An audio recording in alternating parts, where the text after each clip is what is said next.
నిలువెత్తు నిజాయితీ, తండ్రి కొడుకు నీతి కథ. ఒకానొక గ్రామంలో రామయ్య అనే పేద కట్టెలు కొట్టేవాడు ఉండేవాడు. అతనికి రాజు అనే 10 ఏళ్ల కొడుకు ఉన్నాడు.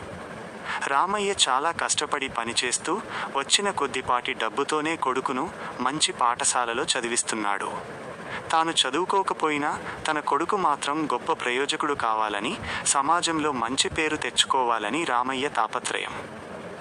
ఒకరోజు రామయ్య అడవికి వెళ్ళి కట్టెలు కొట్టి వాటిని బండిపై వేసుకుని నగరానికి బయలుదేరాడు. ఆ రోజు తండ్రికి సహాయంగా కొడుకు రాజు కూడా బండిపై వెళ్ళాడు. నగరంలో కట్టెలన్నీ అమ్మేసిన తర్వాత రామయ్యకు మంచి లాభం వచ్చింది. ఆ డబ్బుతో కొడుక్కి కొన్ని పుస్తకాలు, ఇంటికి కావలసిన సరుకులు కొన్నాడు. సరుకులు కొని తిరుగు ప్రయాణం అవుతుండగా దారిలో ఒక పెద్ద కిరాణా దుకాణం దగ్గర రామయ్య బండి ఆపాడు. అక్కడ ఒక పండ్ల బుట్ట ఉంది. దుకాణదారుడు లోపల వేరే కస్టమర్లతో బిజీగా ఉన్నాడు. చుట్టుపక్కల ఎవరూ గమనించడం లేదు. అది చూసిన రామయ్య చుట్టూ దొంగచూపులు చూస్తూ కొడుకుతో మెల్లగా అన్నాడు, రాజు, ఎవరూ చూడటం లేదు. త్వరగా ఆ బుట్టలోంచి 2 మామిడి పండ్లు తీసి నీ జేబులో వేసుకో అన్నాడు. రాజు ఒక్క క్షణం తండ్రి వైపు చూశాడు. ఆ తర్వాత చుట్టూ చూసి ఆకాశం వైపు చూశాడు. పండ్లు తీసుకోకుండా అలాగే నిలబడిపోయాడు. రామయ్య తొందర పెడుతూ, ఏరా చూస్తావు?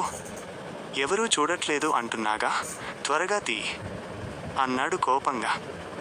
అప్పుడు రాజు చాలా ప్రశాంతంగా ఇలా అన్నాడు, నాన్నా, చుట్టుపక్కల ఉన్నవాళ్ళు చూడట్లేదనేది నిజమే కావచ్చు, కానీ పైన ఉన్న దేవుడు మనల్ని చూస్తున్నాడు. అన్నిటికంటే ముఖ్యంగా నా తప్పును నేను చూస్తున్నాను. మీరెప్పుడూ చెప్తుంటారుగా నాన్న, ఎవరూ చూడనప్పుడు కూడా నిజాయితీగా ఉండటమే నిజమైన గుణం అని. మరి ఇప్పుడు ఎందుకు నాన్న నన్ను దొంగతనం చేయమంటున్నారు అని అడిగాడు. కొడుకు మాటలొత్తి చెందాడు.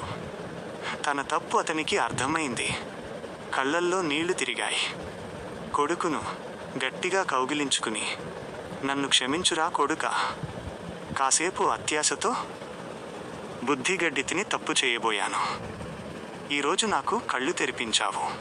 చదువుకున్న నీ జ్ఞానం ముందు నా వయసు, అనుభవం ఓడిపోయాయి అని గర్వంగా ఫీల్ అయ్యాడు. అప్పటి నుండి రామయ్య ఎంతటి కష్టమొచ్చినా నిజాయితీ మార్గాన్ని వదల్లేదు. రాజు కూడా తండ్రి నమ్మకాన్ని నిలబెడుతూ పెద్దయ్యాక గొప్ప అధికారి అయ్యాడు. కథలోని నీతి, మోరల్, ఎవరూ చూడనప్పుడు కూడా మనం ప్రవర్తించే తీరే మన నిజమైన క్యారెక్టర్, వ్యక్తిత్వం. తప్పు చిన్నదైనా పెద్దదైనా తప్పే అవుతుంది. మనస్సాక్షికి మించిన న్యాయమూర్తి లేడు. ఈ కథ మీకు నచ్చిందని ఆశిస్తున్నాను.